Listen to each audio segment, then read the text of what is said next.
बिस्मिल्लाहिर्रहमानिर्रहीम। अस्सलाम वालेकुम। पाकिस्तान लाउंज कीप एडिशन के साथ मैं हूँ आपका मेज़बान रिफ़तुल औरंगज़ई। नाज़रीन, पाकिस्तान का शुमार उन ममालिक में होता है जहाँ पर हर मज़हब और अक़ीदे के अफराद रहते हैं, और शायद इस वजह से हमारी सोसाइटी को प्लूरल सोसाइटी या मुख्तलिफ़ुल मज़ाहिब माशरे का नाम दिया जाता है। क़याम पाकिस्तान के वक्त मुल्क में अक़लियतों की आबादी की शरह तकरीबन 24% थी, लेकिन अगर आज हम उसका जायज़ा लेते हैं तो ये शरह बतदरीज कम होकर अब 4% तक रह गई है। आईन पाकिस्तान में अक़लियतों को मुकम्मल उनकी हकूक़ की तहफ़्फ़ुज़ दिया गया है, बल्कि उनको उसकी ज़मानत दी गई है। लेकिन अगर हम हुकूमतों की सतह पे देखते हैं तो हमें इस पे अमल दरामद का फुक़दान नज़र आता है। इसी तरह हमारे मज़हब में भी अक़लियतों को न सिर्फ़ ये है कि मज़हबी आज़ादी हासिल है, उनकी इबादत गाहों का तहफ़्फ़ुज़ जो है वो भी इस्लाम के अंदर मुकम्मल तौर पर हासिल है, लेकिन कुछ इंतहा पसंद क़ुव्वतें अपनी ही मज़हब की ख़िलाफ़ वर्ज़ी करते हैं और जो गैर मुस्लिम हैं उनकी इबादत गाहों पर हमले करते हैं। इसी तरह का एक वाक़या हाल ही में रहीम यार ख़ान में पेश आया, जहाँ पर एक वीडियो वायरल हुई जिसमें नज़र आता है कि कुछ लोग जो है हिंदुओं के एक मंदिर पे हमला करते हैं। इस वाक़े का हुकूमत ने और सुप्रीम कोर्ट ने सख्त नोटिस भी लिया है। इसी तरह का एक वाक़या चंद माह पहले खैबर पख्तूनख्वा के ज़िला करक के टीरी गांव में पेश आया। वहाँ पे एक हिंदुओं के मजहबी पेशवा थे, उनकी समाधि जला दी गई। फिर उस पर भी कार्रवाई हुई और कुछ लोग गिरफ़्तार हुए, उनकी सज़ाई भी हुई। लेकिन आज हमारा सवाल ये है कि ये इस किस्म के वाक़यात क्यों बढ़ रहे हैं, इसमें कमी क्यों नहीं वाक़या हो रही है?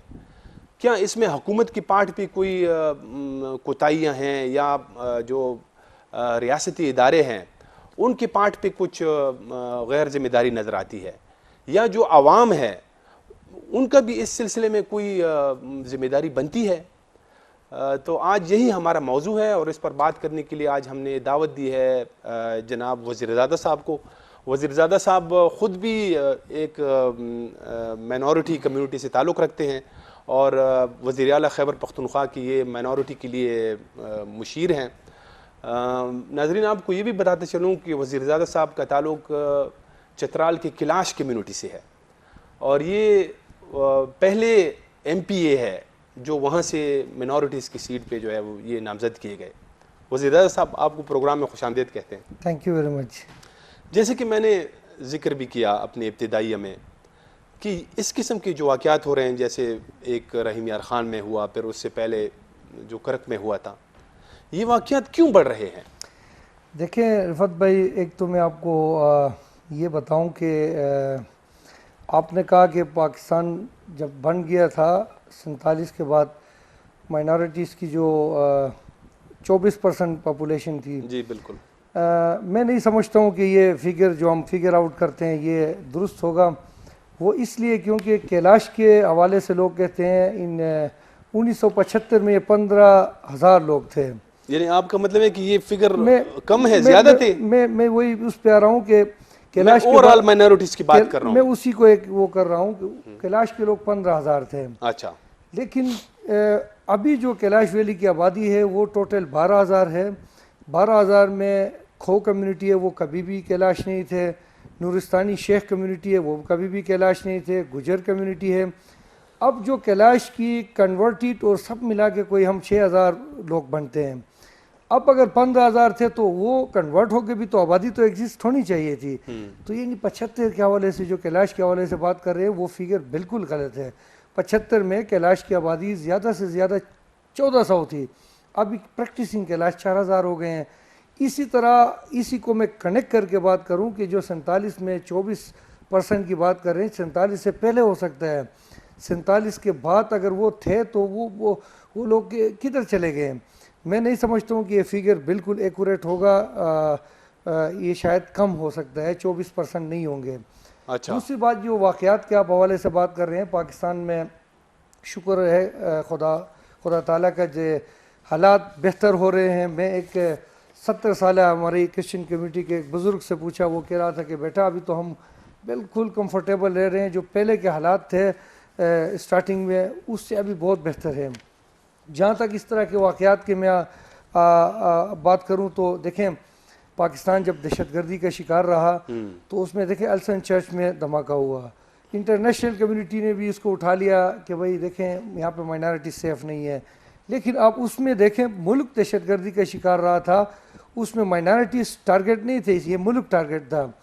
एक दिन अल्सन चर्च में धमाका होता है, किस्सा खानी बाज़ार में धमाका हुआ, मस्जिद में हुआ, मदरसे में हुआ, इसी तरह स्कूल कॉलेज यूनिवर्सिटी में धमाका हुआ। तो हम भी इसी मुल्क में रहते हैं, तो ऐसे वाक़यात जो पास में हुए हैं तो ये मुल्क टारगेट रहा है, मुल्क की बदनामी के लिए। हमारे जो मुल्क दुश्मन क़ुव्वतें हैं या ममालिक हैं, मैं तो कहता हूँ ये उन्हीं का काम है, और यहाँ पे जो भी करते हैं उन्हीं के एजेंडे करते हैं। और दूसरी बात मैं आपको ये भी बताऊँ कि देखें समाधि में जो वाक़या हुआ उसके बाद वाक़यात तो होते रहते हैं, क्रिमिनल सोच के लोग हर माशरे में होते हैं, हम उसको स्टेट की तरफ नहीं लेके जा सकते, या सारे मुसलमान जो है वो उसके हक़ में नहीं है। कुछ लोग शायद तो उनकी अच्छा, जैसे मैंने कहा कि क्रिमिनल लोग और इस तरह के लोग होते हैं, लेकिन बात आती है कि उस वाक़े के बाद आपकी गवर्नमेंट की क्या रिएक्शन होती है और लोगों की क्या रिएक्शन है। करक में समाधि का जब वाक़या हुआ, मैं ख़ुद वहाँ पे चला गया था और मैं पूरी रात उधर स्टे किए। देखें वहाँ पे जो मौलवी साहिबान थे, मौलाना अजीज़ साहब थे, और ये सारे इसकी मज़ामत भी कर रहे थे और लोगों की हवालेगी के लिए वो ख़ुद कोशिश कर रहे थे। इसके अलावा जिन जिन से मिले वो बाकायदा मीडिया पे आके मुस्लिम कम्युनिटी के बड़ों ने इसकी मज़ामत भी की। अच्छा, इसके अलावा आप देखें गवर्नमेंट की एक्शन, लोगों को 24 घंटे के अंदर गिरफ़्तार की गई, उन पर दफ़ात लगाए गए और फौरी तौर पे समाधि के काम शुरू हो गया, ऑलमोस्ट कंप्लीट होने जा रहे हैं। मैं बिल्कुल आपकी आप जो कह रहे हैं ये मैं खुद भी गया हूँ, मैंने वहाँ से रिपोर्ट भी किया है। मैं असल में आज जो है ना हम ये इस प्रोग्राम में हम कोशिश करेंगे कि हम ये रूट काज तलाश करें कि कहाँ से ये रूट काज इसका क्या है, ये जो मतलब माइनॉरिटीज़ पे हमले होते हैं, और फिर इसको कैसे मतलब सेटल किया जा सकता है। तो हम उस तनाजुर में बात कर रहे हैं। आप हुकूमती नुमाइंदे हैं, आप ज़रूर बात करें, लेकिन अगर आप खुल के इस पे बात करें, क्योंकि ये तो मेरा भी एक्सपीरियंस आप देखें कि तकरीबन 20-25 साल तो मुझे भी सहाफ़त में हो गए हैं। तो वो जो हम शुरू में आए थे उस तरह की क्या सूरत हाल थी वो जब थे, अभी आजकल हम मतलब ज़्यादा ही कुछ माइनॉरिटीज़ के ऊपर मैं पहले काम भी कर चुका हूँ। तो जब भी हम उनसे मिलते हैं, आजकल के जो हालात हम देखते हैं तो उसमें वाज़ेह फ़र्क है। तो ये जो हमारा माशरा मतलब इंतहा पसंदी की तरफ रुझान है, इसकी मतलब हम किस तरह बेहकनी कर सकते हैं, हुकूमत इस बारे में क्या कर रही है, तो हम सारा इस चीज़ पर आज फोकस करेंगे। देखिए, एक तो अवेयरनेस की सबसे ज़्यादा ज़रूरत है, ज़्यादा से ज़्यादा इसको कम्युनिटी लेवल तक अवेयरनेस देना है कि अभी अब देखें दीन इस्लाम जो है वो एक अमन का मज़हब है। जी बिल्कुल, और अमन का ही पैगाम दे देते हैं, यही बात है बिल्कुल। और हमने सुने हैं, पढ़े भी हैं कि जब आखिरी पैगंबर मोहम्मद सल्लल्लाहु अलैहि वसल्लम के ज़माने में वो माइनॉरिटीज़ को जो हुकूक मदीने की रियासत में फिर मक्का मुकरमा को फ़तह करने के बाद जो हुकूक दिए हैं, उसमें वाज़ह तौर पे हदीस और कुरानी आयात, उसमें हदीस में सारा कुछ उसकी वजाहत है। तो अभी जो असल में दीन में जो है कि माइनॉरिटीज़ को कैसे उनकी क्या हुकूक है, क्या ख्याल उसकी रखनी चाहिए, ये हमने ये अवेयरनेस कम्युनिटी लेवल में लेके जाना है। क्योंकि हमारे रूरल एरियाज़ हैं, सारे लोग पढ़े लिखे नहीं हैं, और ये भी एक रीज़न और फैक्टर है। हमारी जो हुकूमत खैबर पख्तूनख्वा में हालात क्यों बेहतर हुए, हम हुकूमत जो एक तो माइनॉरिटीज़ की जो हमारे त्यौहार हैं वो हम सरकारी तौर पे मना रहे हैं, उसमें सारे मज़ाहिब के लोगों को बुलाते हैं। एक तो माइनॉरिटीज़ की हौसला अफजाई होती है, दूसरे लोगों के एक मसबी हमआहंगी के लिए इंटरफेथ कॉन्फ्रेंसेस हम कर रहे हैं, रीजन सतह पे अभी उसको लेके जा रहे हैं। तो मैं समझता हूँ कि इस तरह की प्रोग्रामात जो है वो DC के अंदर हर डिस्ट्रिक्ट में कमेटी होनी चाहिए, इंटरफेथ हारमोनी एक कमेटी, और वो ऐसे प्रोग्रामात विलेज सतह पे करें। और यहाँ पे अवेयरनेस की ज़रूरत है, अदरवाइज़ गवर्नमेंट और मेजॉरिटी ऑफ द पीपल जो है वो कोई भी इसी तरह के वाक़यात के हक़ में नहीं है। हम इस पर आएंगे, आपसे ज़रूर पूछेंगे कि हुकूमत क्या कर रही है, लेकिन पहले आप मुझे ये बताएं कि वो जो फिगर मैंने पेश किया कि 24% क़याम पाकिस्तान या तकरीबन 50 तक जो है ये माइनॉरिटीज़ की तादाद थी, चले हम उसको, आप कहते हैं कि शायद ये ज़्यादा है, अगर वो 20 है 18 है, लेकिन आजकल तो 4% रह गए हैं ना, तो ये सारे माइनॉरिटीज़ कहाँ गए? मतलब ये मुल्क छोड़ के कहीं और चले गए या कन्वर्ट हो गए हैं, क्या है ये मामला?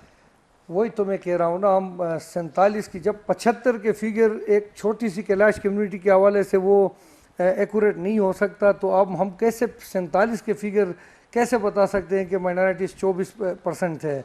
आप अगर देखें सर्वे कर लें, जो कन्वर्ट हुए होंगे वो ज़्यादा से ज़्यादा 5 से 10% होंगे, जो माइग्रेट करके चले गए हैं माइनॉरिटीज़ के लोग ज़्यादा से ज़्यादा 2 से 3-5% होंगे। तो ये लोग कहाँ चले गए? लोग इतने ही थे।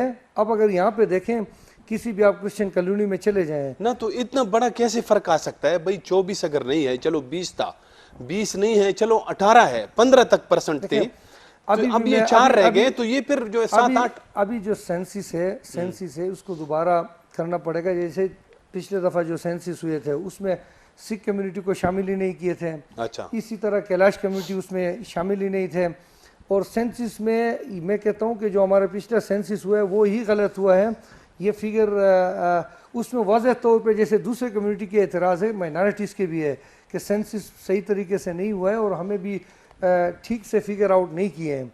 तो अभी ये सेंसिस से ही पता चलेगा, और दूसरे इस पर सर्वे कर लें तो पता चल जाएगा कि अभी देखें पेशावर के अंदर यहाँ पे जो क्रिश्चियन कॉलोनी से वो पहले से रहते हैं, अब कोई वहाँ जाके तो पूछ ले कि 47 में कितने लोग थे, अभी वहाँ पे कितने लोग रह रहे हैं। अच्छा, चलो ये मैं आपके साथ मान लेता हूँ कि कुछ उसमें ऊपर नीचे हो सकता फिगर, लेकिन आप जो कह रहे हैं वो इतना तो खैर नहीं है। अच्छा ये बताएं कि जब ये हमारा मुल्क आज़ाद हुआ, जैसे मैंने एक जिक्र भी किया, हमारे आइन में भी जो है, जो माइनॉरिटीज़ है उनको बाकायदा उनकी हकूक़ की ज़मानत दी गई है। हमारे मज़हब में तो बिल्कुल जो है ना, ये एक साफ खुली किताब की तरह है कि कैसे उसमें जो है ना माइनॉरिटीज़ और उनकी जो इबादत गाहें हैं उनको बाकायदा तहफ़्फ़ुज़ हासिल है। और हमारे नबी सल्लल्लाहु अलैहि वसल्लम जब कुछ लोग उनके पास आए थे 625 ईस्वी में, कुछ ईसाई थे, उन्होंने वो पनाह की दरख्वास्त की थी, तो वो एक मशहूर वाक़या है जिसमें फिर उन्होंने उन ईसाइयों को पनाह भी दी और एक ज़ाब्ता भी जारी किया, तो जो हमारे लिए अब एक मशअल राह है। तो ये जो उस वक्त मतलब पाकिस्तान जब आज़ाद हुआ, उस वक्त हमारे काबीना में भी जो क़ायद आज़म ने ख़ुद काबीना के अंदर वज़रा को रखा जो माइनॉरिटी से उनका ताल्लुक़ था। वज़ीर ख़ारिजा हमारे जो है ना एक माइनॉरिटी से ताल्लुक़ रखते थे। तो ये उस वक्त इतनी ज़्यादा मतलब अहमियत दी गई, और अब जो हालात है, अब आप देखें कि क्या ये मुमकिन है कि कोई इस मतलब आज के दौर में कोई आपका वज़ीर आला कोई या कोई आपका जो वज़ीर ख़ारिजा है वो माइनॉरिटी हो सकता है? देखिए क्यों नहीं हो सकता। अब इस मुल्क में माइनॉरिटीज़ के लोग जर्नल भी बने हैं, चीफ जस्टिस बने हैं, बने हैं। वो आप माजी की बात कर रहे हैं, मैं आज की बात कर रहा हूँ। बने हैं। अभी आज के हालात तो अभी पहले क्यों से नहीं बन रहे हैं, यही मैं पूछ रहा हूँ ना। आज के हालात तो पहले से भी बेहतर हैं। अच्छा, पहले से बेहतर है? अभी तो वो कैसे? देखें अभी तो लोग आप देखें जॉब में माइनॉरिटीज़ को अभी हम कोटा दिए, ये हिस्ट्री में कभी नहीं था। अब एक लड़की हमारी जज बनी है क्रिश्चियन कम्युनिटी से, 9 पोस्टें जजिस के रीएडवर्टाइज हो रहे हैं। अब पढ़ा कोई इस तरह कम्पिटेंट सिर्फ पास करने हैं, ऐसे कोई लोग नहीं मिल रहे हैं। इसी तरह पीएमएस में हमारे जो है वो पोस्टें रीएडवर्टाइज हो रहे हैं, 3-4 लोग पास कर चुके हैं, कोटा उनको मिला है। ये एएसआई की पोस्टें 27 पोस्टों पे अभी रीएडवर्टाइज हो रही। इसी तरह सीएसएस में पोस्टें हैं। अब वो कम्पिटेटिव एग्जाम में माइनॉरिटीज़ को स्पेशली इन कुछ सालों में उनको कोटा दी गई है 5%, जो पहले नहीं था। अब देखिए जब जज बन के आके फिर सुप्रीम कोर्ट तक पहुंच सकते हैं। अब पहले से हालात इसलिए बेहतर है, पहले कंपटीशन में आके जज बनते थे, अभी वो माइनॉरिटी का अपना कोटा है। अब उसी पे आके कोई जज बने तो आगे जाके वो चीफ जस्टिस बन सकता है। इसी तरह पॉलिटिक्स में भी कोई कंपिटेंट और बहुत ही अच्छे, अब देखें ना आइन में अभी तो एक रिजर्व सीट भी है, इसके अलावा हम जनरल सीट पे भी इलेक्शन लड़ सकते हैं। ये भी एक अपॉर्चुनिटी माइनॉरिटीज़ को दी गई है। अब उसको कितना कोई अवेल कर सकता है तो वो उस लीडरशिप पे डिपेंड करता है कि एक बंदा, एक लीडर कितने अपने आप को इतना सबके लिए एक एक्सेप्टेबल कर सकता है। तो अब अपॉर्चुनिटीज़ पहले से बेहतर है। मैं समझता हूँ कि पहले बने सख्त वक्त में भी बड़े पोस्टों पे आ गए हैं। एक ब्रेक की तरफ जाएंगे नाजरीन। वज़ीरज़ादा साहब के साथ ख़ुसूसी इंटरव्यू का सिलसिला जारी है। ब्रेक लेते हैं, ब्रेक के बाद दोबारा आएंगे तो मज़ीद इनसे बात करेंगे। हमारे साथ रहें।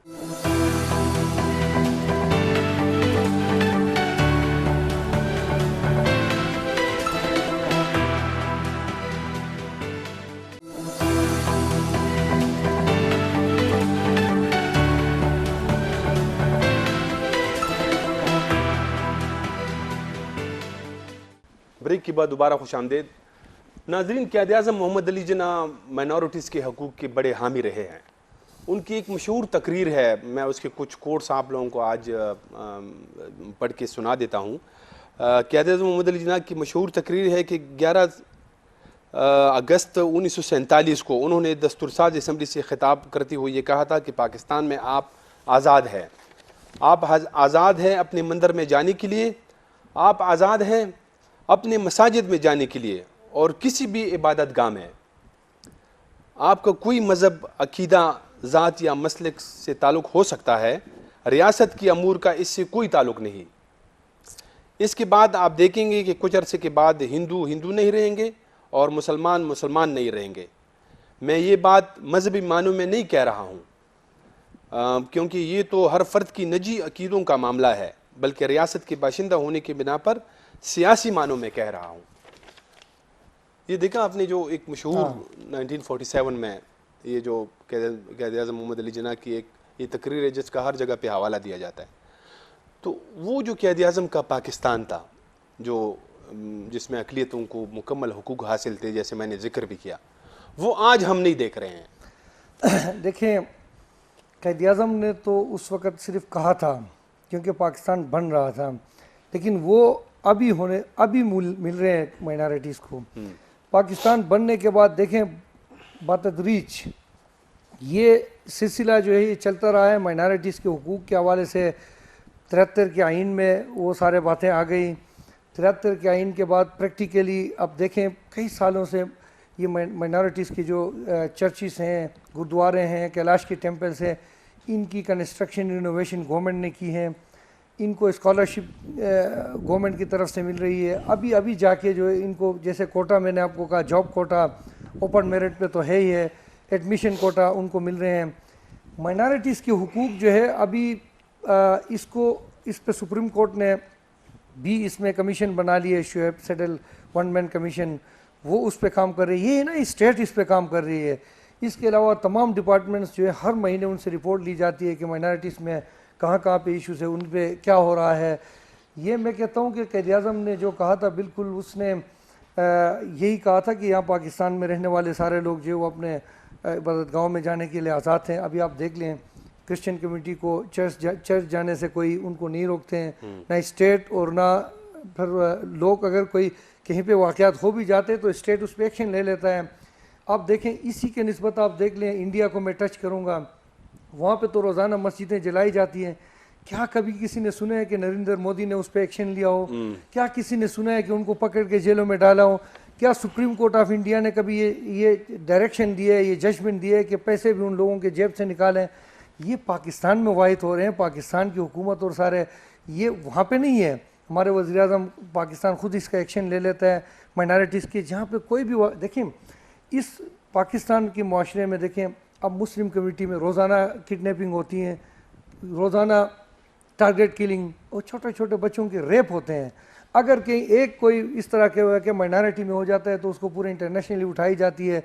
वो तो क्रिमिनल टाइप के लोग हैं जो इस तरह के काम कर रहे हैं, जो मुल्क को बदनाम करने के लिए कर रहे हैं। अदरवाइज़ यहाँ के लोग और स्टेट तो इसकी जिम्मेदार नहीं है, स्टेट उन पर एक्शन ले लेती है। तो माइनॉरिटीज़ को पाकिस्तान के जो क़ायद-ए-आज़म मोहम्मद अली जिन्ना के जो जैसे उसकी स्पीच और उसके विजन था, उसी के मुताबिक अभी उनको हुकूक अगर कम मिले थे, अभी उनको ज़्यादा मिलने जा रहे हैं। अच्छा, ये जो 4% जिसका मैंने जिक्र किया कि अभी उनकी जो टोटल माइनॉरिटीज़ है उनकी तादाद है, तो ये हमारी आबादी जो है वो जो 2017 के सेंसस के मुताबिक तकरीबन कोई ये 4% 80-90 लाख बनती है। तो आपने कुछ माइनॉरिटीज़ की बात की, जैसे हिंदू है, सिख है, बाई है, जैसे अहमदी है। पाकिस्तान के कुछ माइनॉरिटीज़ की तरफ जैसे हमारे जो मुल्क के अवाम है उनके कुछ रुझान जो है ना जैसे पॉजिटिव है, जैसे सुकून की तरफ है, लेकिन कुछ माइनॉरिटीज़ के लिए हम जो है या जो गैर मज़हब है वो बिल्कुल हम बर्दाश्त नहीं कर सकते हैं। इसकी क्या वजह है? नहीं, आप कोई मिसाल दे देना। मैं जैसा कह रहा हूँ कि बर्दाश्त का जो मदा है अभी ज़्यादा हो गए हैं। अब देखिए मुस्लिम कम्युनिटी के आपस में शिया सुन्नी इख्तिलाफात माइनॉरिटीज़ के निस्बत ज़्यादा है। वो आपस में एनी टाइम उनकी टेंशन रहता है, लड़ते भी हैं। लेकिन माइनॉरिटीज़ के साथ कहीं जाके कोई ऐसे वाक़यात हो जाते हैं जो कि कोई एक तो मैं ये भी कह सकता हूँ कोई प्री प्लान के ज़रिए होते हैं, कहीं पे वैसे कोई ऐसे वाक़यात होते हैं जो कोई पर्सनल इंटरेस्ट की वजह से भी होते हैं, कोई एक बंदा अपने कोई मफाद हासिल करने के लिए भी ऐसे वाक़यात जो कि आपको भी पता है हुए हैं। तो अदरवाइज़ ये बर्दाश्त के जो वो है ना, अभी हमारे मुल्क में ये बढ़ गया है। अब इसकी टॉलरेंस की आप अगर 20 साल 30 साल पहले जाएं या इस तरह की उम्र के जो माइनॉरिटीज़ है आप उनसे पूछें। देखिए एक ऐसा भी ज़माना था पाकिस्तान बनने के बाद, ये बुज़ुर्ग मुझे कहते हैं कि मुस्लिम कम्युनिटी हाथ नहीं मिला रहे थे नॉन मुस्लिम से। अच्छा, ये बिल्कुल ऐसे इफेक्ट, लेकिन आज इकट्ठे खाने खाते हैं, इकट्ठे एक प्लेट से खाना खाते हैं, एक ही बिस्तरे पे सोते हैं, एक ही जगह में रहते हैं। मेरे साथ जितने भी लोग हैं, मैं जहाँ जहाँ भी जाता हूँ मंदिर में मुस्लिम कम्युनिटी के लोग भी उनके जो त्यौहार होते हैं उसमें आ जाते हैं, चर्चिस में आ जाते हैं, गुरुद्वारे में। अब देखिए गुरुद्वारे में मैं जब वो सिख कम्युनिटी के लोगों ट्रेन हादसे में जो उस वाक़या हुआ था उसमें मैं गया तो मुस्लिम कम्युनिटी के लोग शुरू से लेकर आखिर तक कई दिन वहाँ पे बैठे रहे उनके साथ। ये चीज़ें बढ़ गए हैं, यानी कि लोग अब एक दूसरे के रिस्पेक्ट ज़्यादा करते हैं। बाकी जो एक माशरा है, माशरे को मज़ीद अवेयरनेस देने की ज़रूरत है। और दूसरा, गवर्नमेंट ऑफ पाकिस्तान जैसे इमरान खान साहब के आने के बाद जो स्ट्रिक्ट एक्शन लेते हैं क्रिमिनल टाइप के लोगों के ख़िलाफ़, ये हिस्ट्री में एज सच हमें नज़र नहीं आया। अगर गुज़श्ता जो हमारे हुक्मरान थे वो किसी भी क्रिमिनल उसके खिलाफ अगर सख्त एक्शन ले लेते तो फिर ये आप उनकी ज्यादा ही कुछ तारीफ कर रहे हैं अपने लीडर की। ये तो जो पिछली हुकूमत थी उनमें भी हमने देखा है कि जैसे माइनॉरिटीज के खिलाफ कोई होता था वायलेंस वगैरह तो फौरन कार्रवाई होती थी। अच्छा, ओवरऑल कह रहा हूं, मेरा सवाल नहीं, ओवरऑल मैं भी कह रहा हूँ। अच्छा, ये जो कुछ लोगों का पाकिस्तान में, कुछ नहीं बल्कि ज्यादातर लोगों का ये ख्याल है कि जो ये इंतहा पसंदाना सोच है ये हमारे माशरे में तकरीबन 70s में मतलब ये इंटर हुई और उसमें कुछ साबिका फौजी आमिर जो है ना उनके नाम लिए जाते हैं। मैं उनका नाम नहीं लूँगा, लेकिन आप क्या कहते हैं, क्या वाकई ऐसे ही है? ये भी एक फैक्टर है जो हमने दूसरों की जंग लड़ी है। हाँ जी, 75 के दहाई में हमने अमेरिका के लिए अमेरिका की जंग लड़ी और ये तालिबानाइजेशन का जो दौर शुरू हुआ वो अमेरिका ने ही तालिबान बनाए और हम उसके अलहकार बने। फिर इसके बाद फिर अमेरिका उन्हीं तालिबान के ख़िलाफ़ आ गए, फिर हम उनके साथ दिए। दूसरों के जंग हम लड़ते लड़ते माशरे में जो है बहुत सारे मसाइल आए, जैसे कि एक दहशतगर्दी आई जिसमें फिर इंतहा पसंदी आए, लोग हमारे चर्चिज़ को, मस्जिद को, बाज़ारों को, यूनिवर्सिटीज़ को उनको जलाएँ। तो ये बिल्कुल एक ये फैक्टर इसकी ये फैक्ट है। और फैक्टर जो आप बता रहे हैं ये फैक्ट है कि 75 में जो हमने गलत फैसले किए थे उसकी वजह से भी बहुत सारे मसाइल आए हैं।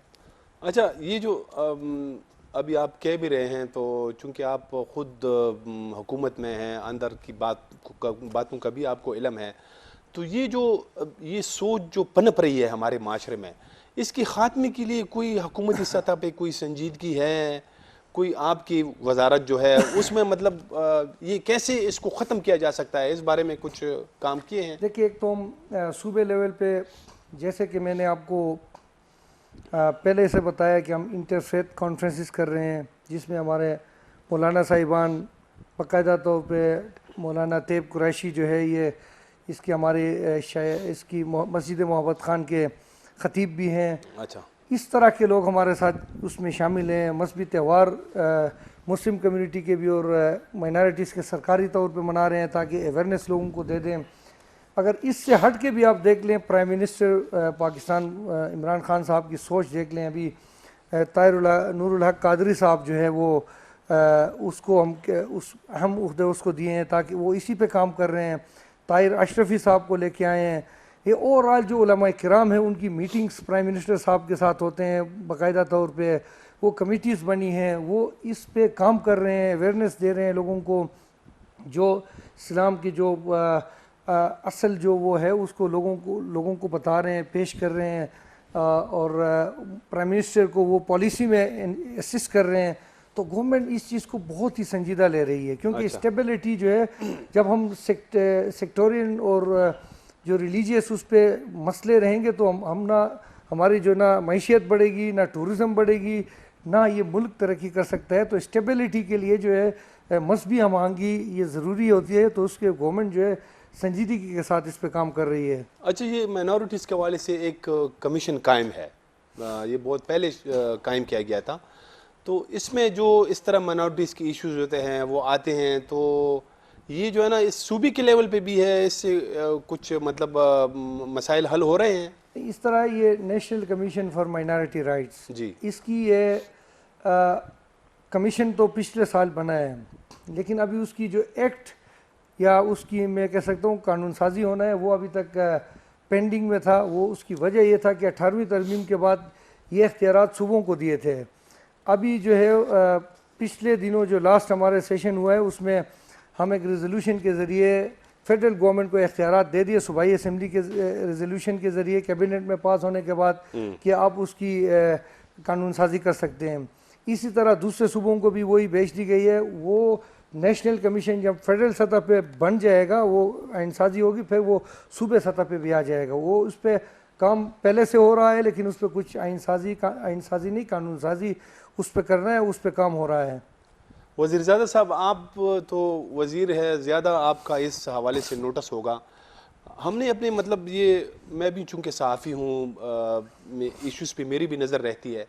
हमारे मुल्क में एक अजीब व गरीब किस्म के मतलब एक लोगों में उनके पता नहीं जज्बात है कि जैसे कुछ चीज़ों में अगर किसी ने हमला कर दिया किसी चर्च पे या किसी मंदिर पे, तो वो तो एक तो वो जो जुर्मदार है जिसने मतलब हमला किया है वही डायरेक्ट, एक वो लोग जो गैर इरादी तौर पर जैसे उस चीज़ को हवा देते हैं, तो वो उनका डायरेक्ट उससे कोई ताल्लुक़ नहीं होगा, लेकिन अगर हम आप पूरे माशरे में जैसे एक नज़र दौड़ाएं ना, तो उसमें आपको हर तीसरा चौथा बंदा जो है ना वो ऐसा नज़र आएगा कि वो इस चीज़ को हवा देगा। तो ये मतलब इस पे कभी सोचा है कि इसको कैसे ख़त्म किया जा सकता है? ये आपने बड़ी अच्छी बात कही रिफत भाई। मैं अपनी स्पीचेस में हर जगह पे ये कहता रहता हूँ, देखें अगर किसी एक बंदे से कोई जुर्म कमिट होती है, सरजत होती है, तो वो उसकी इंडिविजुअल फेल है। अगर कोई कैलाश कम्युनिटी का एक फ़र्द, हिंदू कम्युनिटी का, क्रिश्चियन कम्युनिटी का, इसी तरह मुस्लिम कम्युनिटी में भी अगर कोई गलती करता है या करती है, तो उस पे उसकी इंडिविजुअल एक्ट है और उसमें सारे कम्युनिटी को इन्वॉल्व नहीं करना चाहिए। मैं यही मैसेज लोगों को दे रहा हूँ। अभी भी इस आपके इस टीवी चैनल के वसातत से लोगों को ये कह रहा हूँ, जहाँ भी इस तरह के वाक़यात हो, उस इंडिविजुअल को हुकूमत ने पकड़ना है, उस इंडिविजुअल पे प्रूफ करके उसको सज़ा देना है। उसमें मुआशरे का, कम्युनिटी का कोई उसमें हाथ नहीं होता। तो ऐसे मौक़ों पे सब्र से काम लें और उसको इंडिविजुअली ले लें, उसको पूरे कम्युनिटी पे इम्प्लीमेंट ना करें। तो ये इंतहाई ज़रूरी आपकी वो मैसेज है, और आपने जो बात कही है ये इस पे काम करने की बहुत ज़्यादा ज़रूरत है। यही मैं आपको बता रहा हूँ कि जैसे पूरे माशरे में ये इंतहा पसंदाना सोच जो है वो मतलब जुर्म कोई एक दो बंदे करते हैं, लेकिन पूरा माशरा उसके साथ खड़ा हो जाता है, हालांकि उससे कोई मुझे नहीं पता कि उस मंदिर से उसको क्या फ़ायदा होगा। लेकिन वो जो मैं आपको बता रहा हूँ कि जैसे फ़ौरन से जो है ना बंदे तैयार हो जाते हैं, तो इस पर काम करने की ज़रूरत है। इस पर जो है ना आप अपने इमरान खान साहब को समझाएं कि इस हवाले से जो है ना वो काम करें। देखिए, ये मैंने आपको जो पहले ही कहा, जो हमारे उलमा कराम की जो एक पूरी टीम काम कर रही है, तो यही काम कर रहे हैं, वो यही अवेयरनेस दे रहे हैं, इसी पे काम हो रहा है। पॉलिसी लेवल पे वो इस पे काम कर रहे हैं। इमरान खान साहब की अपनी जो स्पीचेस होते हैं उसमें वो वाज़ेह तौर पे वो इस्लामी तालीमात के हवाले से ये बातें करता है कि उसमें माइनॉरिटीज़ के हुकूक क्या हैं, वो कैसे ख्याल रखी जाती है। जब स्टेट के जो सरबराह एक चीज़ में उसकी हुकूमत के सरबराह जो है अगर संजीदा हो, तो फिर ज़ाहिरी बात है बतदरीज इस पे टाइम लगेगा, लेकिन वो चेंजेस आ जाएंगे लोगों में, और वो आ भी गए हैं। मैं बहुत सारे ऐसे वाक़यात हुए हैं जिसमें लोगों ने कोशिश भी की होंगे, लेकिन कम्युनिटी के लोग उसमें खामोश रहे हैं, कम्युनिटी के लोग उसमें उनके इस तरह के लोगों के साथ नहीं दिए हैं। तो ऐसे बहुत सारे मिसालें हैं जो मैं कह सकता हूँ कि बहुत ही अच्छे भी हुए हैं। ये जो मैंने 70 की दिहाई की बात की कि कैसे इंतहा पसंदाना सोच जो है हमारे माशरे में दाखिल हुई, तो उसी ज़माने में जो है ना ये कुछ लोग कहते हैं कि जैसे हमारे निसाब में तब्दीली की गई, निसाब के अंदर कुछ ऐसी चीज़ों को शामिल किया गया कि जैसे हमें मतलब हम जैसे अब जानिसारों को पैदा कर रहे हैं, सरफरोशों को पैदा कर रहे हैं। तो आप इस हवाले से ये जो इंटरफेथ है, हारमनी है, इस हवाले से जो माइनॉरिटीज़ के, तो इस पे निसाब में कुछ करने की ज़रूरत है? देखिए गवर्नमेंट अभी जो हमारी हुकूमत है एक नेशनल करिकुलम पे काम हो रही है, और वो उसमें प्राइमरी से लेके जो प्राइमरी से मिडिल तक जो है हर मसाइब के लोगों को उनके अपने मजहबी उसके बारे में, अकीदे के बारे में, या फिर उनकी जो हीरोज़ हैं उनके बारे में, उनकी अखलाकियात के बारे में ये पढ़ाई जाएंगी। मैं एक ब्रेक की तरफ जाऊंगा। नाजरीन, वज़ीरज़ादा साहब के साथ ख़ुसूसी इंटरव्यू का सिलसिला जारी है। ब्रेक लेते हैं, ब्रेक के बाद दोबारा आएंगे तो यहाँ से अपनी बात जारी रखेंगे। हमारे साथ रहें।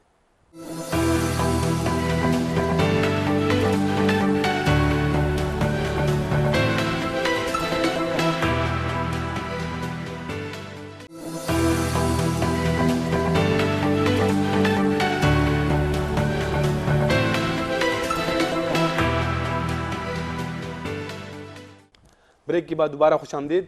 तो आप निसाब के हवाले से कुछ बात कर रहे थे, आप जारी रखें उस बात। जी, तो नेशनल करिकुलम की मैं बात कर रहा था। वो हर मज़ाहिब के देखें, अब कैलाश को उनको ये हक हासिल होनी चाहिए कि वो अपने मजहबी त्योहारों के बारे में, उनके अपने हीरोज़ के बारे में, अपने अखलाकियात के बारे में, कल्चर के बारे में वो पढ़ें।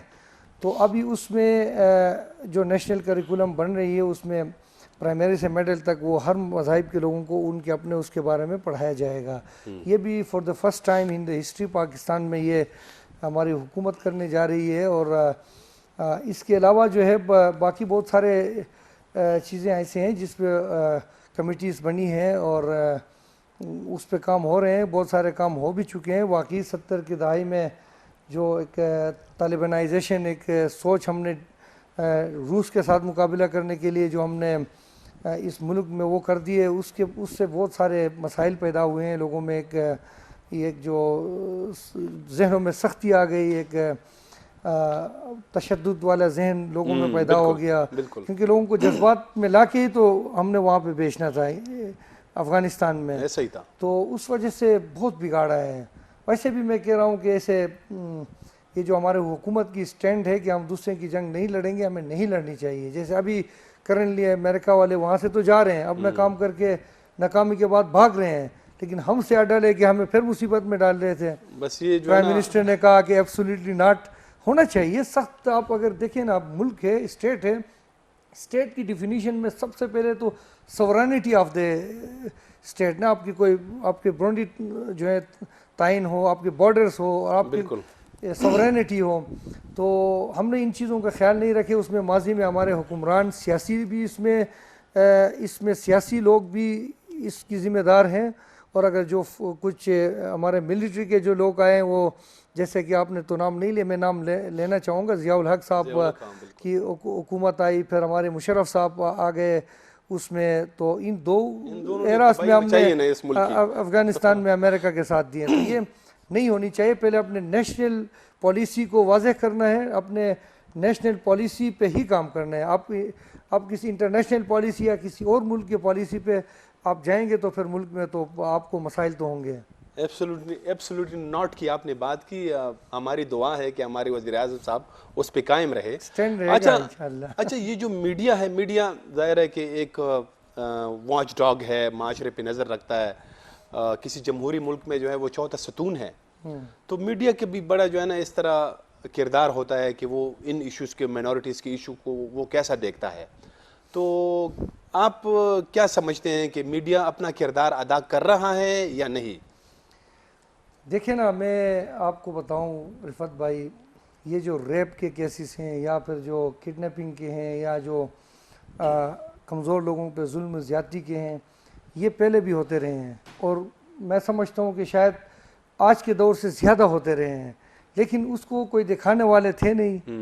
अभी तो मीडिया का जो है, ये जो क्राइम्स है या फिर क्रिमिनल्स लोगों के ख़िलाफ़ जो कार्रवाइयाँ होती है, उसमें सबसे बड़ा रोल तो मीडिया का है। छोटे से छोटे इशू को भी उठाते हैं, सही तरीके से प्रेजेंट करते हैं। इसी तरह माइनॉरिटीज़ के भी इश्यूज़ हैं। तो मीडिया की वजह से मैं कहता हूँ कि पाकिस्तान में बहुत ज़्यादा चेंजेस जो मैं कह सकता हूँ कि वो मीडिया की वजह से आए हैं। अभी तो सोशल मीडिया भी है। आप मुतमईन है कि जो माइनॉरिटीज़ के इशू को वो कवर कर रहा है? माइनॉरिटीज़ की इशू को फुली कवर कर रहे हैं, बल्कि माइनॉरिटीज़ के अलावा अब वो माइनॉरिटीज़ जो रिलीजियस माइनॉरिटीज़ तो नहीं है, लेकिन वो भी माइनॉरिटीज़ हैं जो कमज़ोर तबका है, जो अब आप कह सकते हैं कि गरीब लोग हैं, पिसे हुए लोग हैं, उनके इश्यूज भी तो मीडिया के ज़रिए हाईलाइट होते हैं। अच्छा, अब प्रोग्राम के इस आखिरी हिस्से में बस अब तकरीबन 10-15 मिनट रहते हैं, तो अब हम कुछ सवालात जो हैं आपकी जो कम्युनिटी है किलाश, उसके हवाले से करेंगे। बहुत सारे लोग जानती भी हैं, बहुत सारे नहीं भी जानते।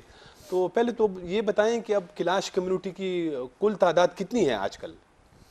अच्छा, कैलाश की आबादी जैसे मैंने आपको पहले कहा, पाकिस्तान बना तो हम 1400-1600 लोग होंगे, अभी 4000 प्रैक्टिसिंग कैलाश हैं।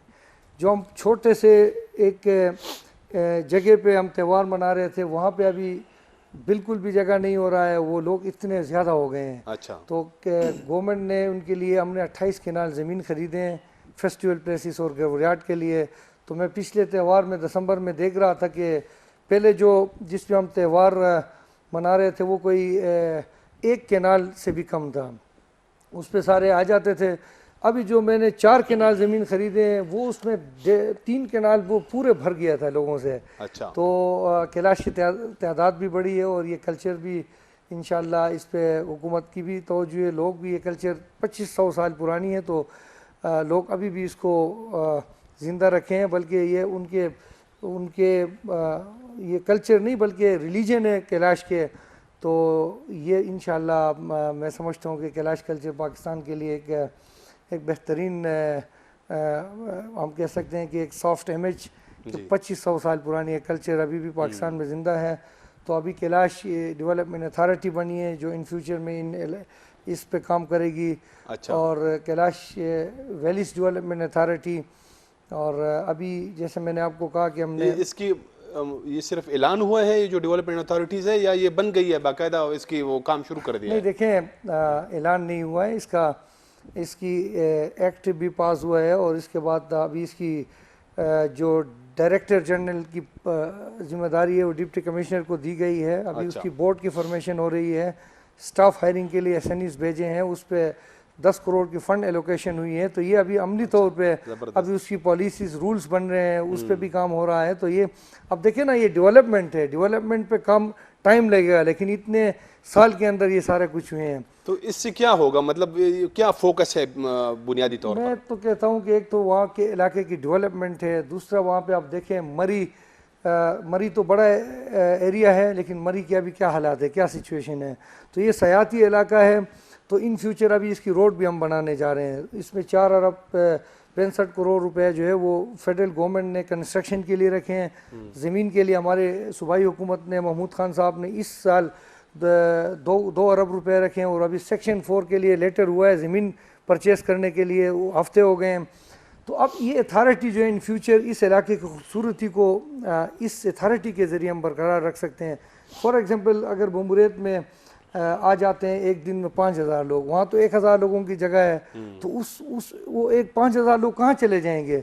ये मैनेज टूरिज़म पे काम करेगी, कल्चर प्रिजर्वेशन पे काम करेगी अथॉरिटी, और वहाँ पे बिल्डिंग कोर्ट्स पे, और मैं ये भी समझता हूँ कि वहाँ पे अभी दफ़ा 144 के तहत ये हम कर रहे हैं कि वहाँ पे कोई, क्योंकि वो आर्कियोलॉजिकल भी साइट्स है, तो ज़मीन कोई बेचे तो फिर एनओसी लेके कर दे, कोई बाहर से आके कोई ऐसे कंस्ट्रक्शन ना करे, कोई इस इलाके की खूबसूरती को वो इस तरह उसकी पानी की प्रिजर्वेशन। अभी जो होटलें बने हैं, अब इन फ्यूचर वो सारे अगर उसकी जो अगर उनकी निकासी जो है वो डायरेक्ट छोटे से नदी है उसके अंदर चले जाएँ, तो उसकी पानी भी पोल्यूट होगा, उसकी फॉरेस्ट की प्रिजर्वेशन प्रोटेक्शन पे काम होना है। तो ये अथॉरिटी जो है it's a blessing for the area इंशाल्लाह साबित होगा। पहले तक ये जो बम्बूरत है या किलाश पर, मतलब किलाश में जाने पर जो है ना सहाफ़ियों पर पाबंदी थी।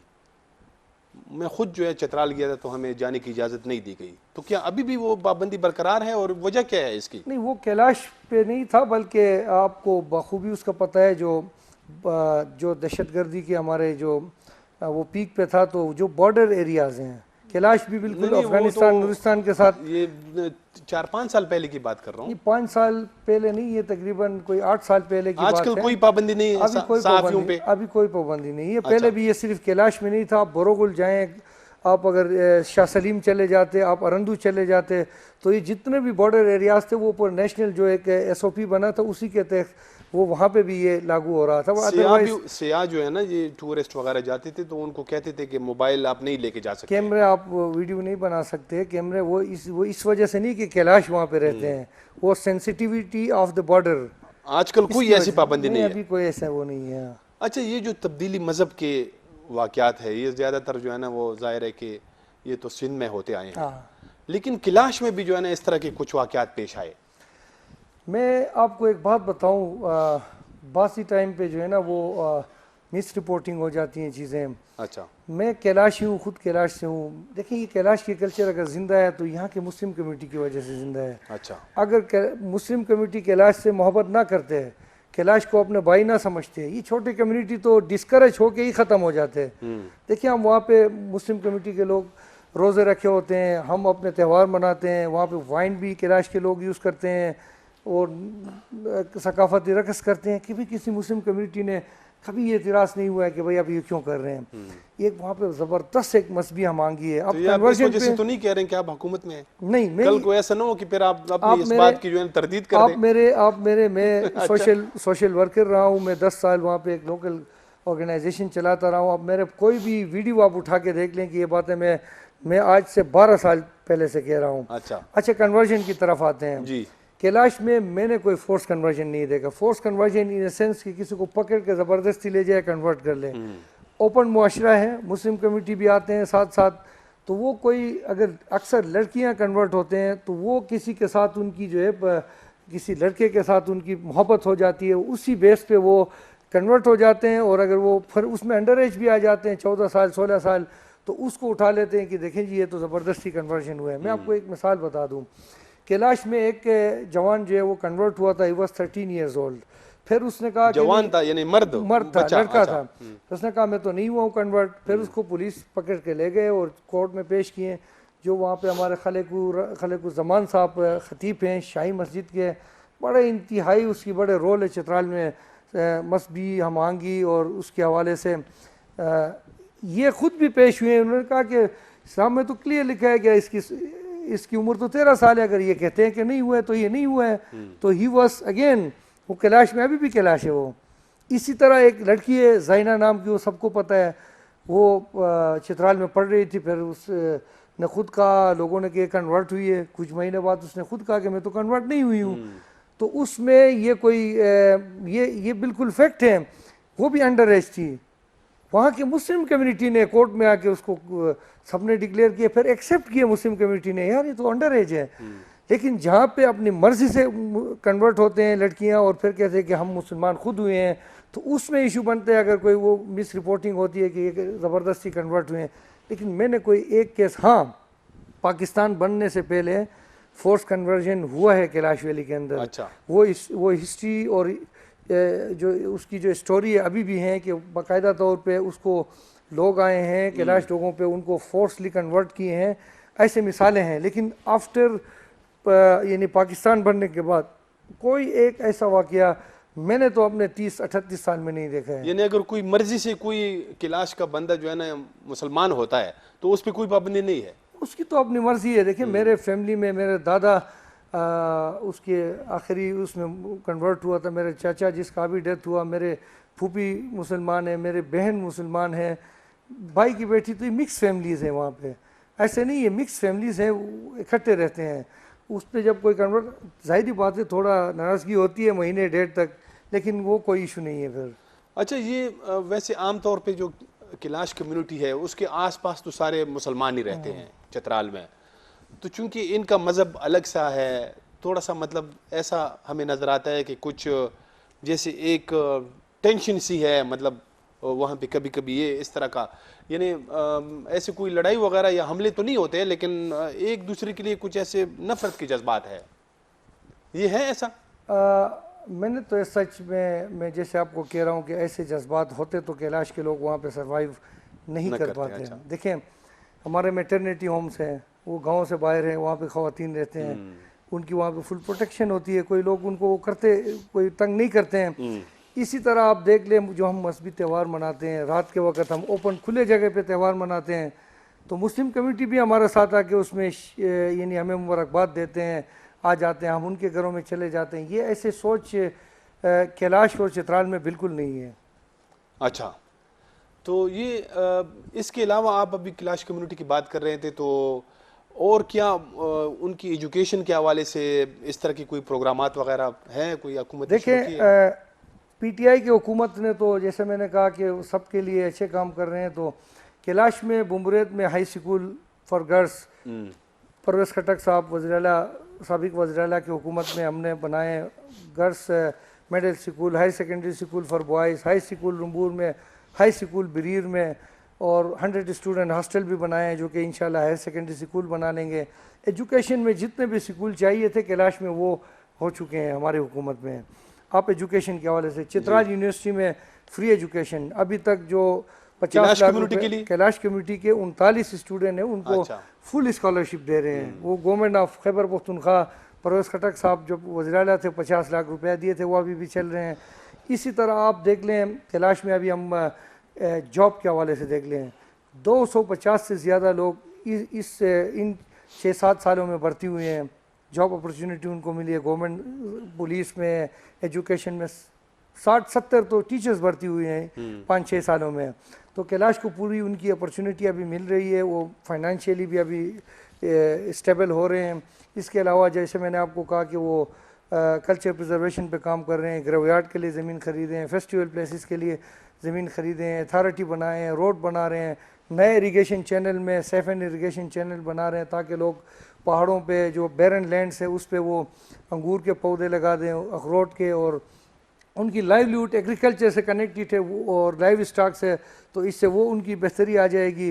तो अभी हमारी जो हुकूमत ओवरऑल जो माइनॉरिटीज़ के लिए अभी हम करने जा रहे हैं इस बजट में खुसूसी तौर पे आप देख लें 65 सालों में पीटीआई की हुकूमत उसको छोड़ के कोई 28 से 30 करोड़ रुपया माइनॉरिटीज़ को मिले। इस बजट में मैं महमूद खान साहब का शुक्रिया अदा करता हूँ, 1 अरब 45 करोड़ रुपए मिले हैं। अच्छा। अब 1 अरब 45 में 80 करोड़ जो है जो हमारे वर्शिप प्लेसेस हैं, कॉलोनीज हैं, उनकी अपग्रेडेशन, रिनोवेशन, कंस्ट्रक्शन के लिए हैं।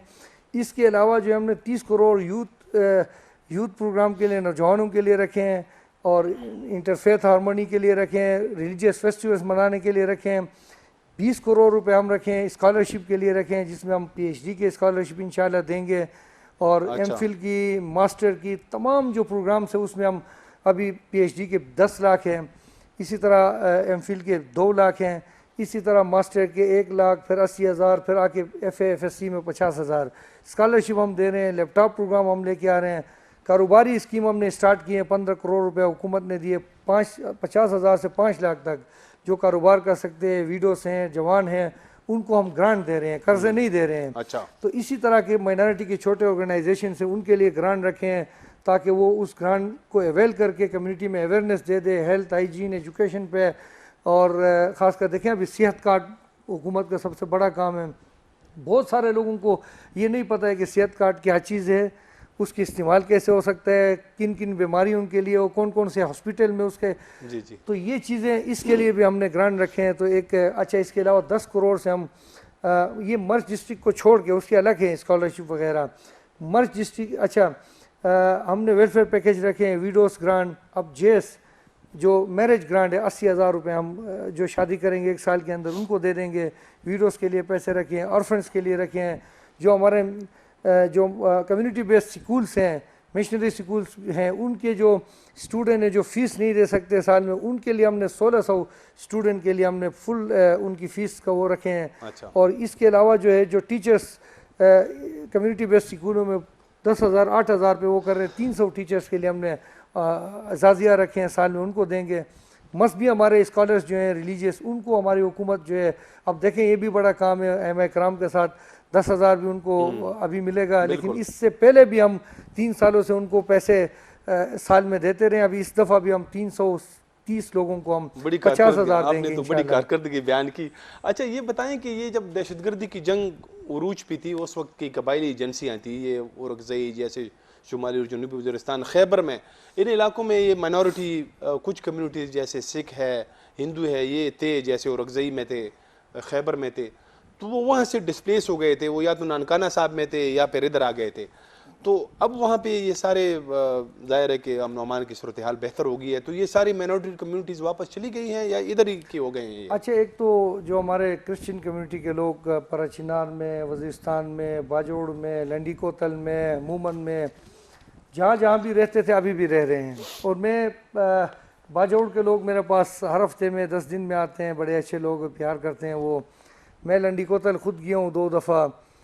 अच्छा, यहाँ पे मैंने इनसे पूछा दहशतगर्दी के वक़्त में भी ये महफूज रहे बनिस्बत दूसरे उसके, इन पे ना कोई ऐसा सच हमला हुआ है। और इनको वो कह रहे थे कि हम बड़े हमारे पास टाइम कम है, बात अच्छा मुख्तसर करें। हाँ जी। अच्छा, मैं उस पर आ जाता हूँ। जो सिख कम्युनिटी के लोग खासकर बाड़ा से वो डिस्प्लेस होके तो वापस चले गए हैं वो? इधर आ गए। अभी अपने कारोबार वो वहाँ पे दोबारा से स्टार्ट किए हैं। 8-10 अच्छा। लोगों ने अपने कारोबार शुरू किए हैं। मैं खुद चला गया तो मुस्लिम कम्युनिटी वहाँ पे डिमांड कर रहे थे कि इनके लिए कॉलोनी बनाओ यहाँ पे और ये वापस आ जाएंगे यहाँ पे।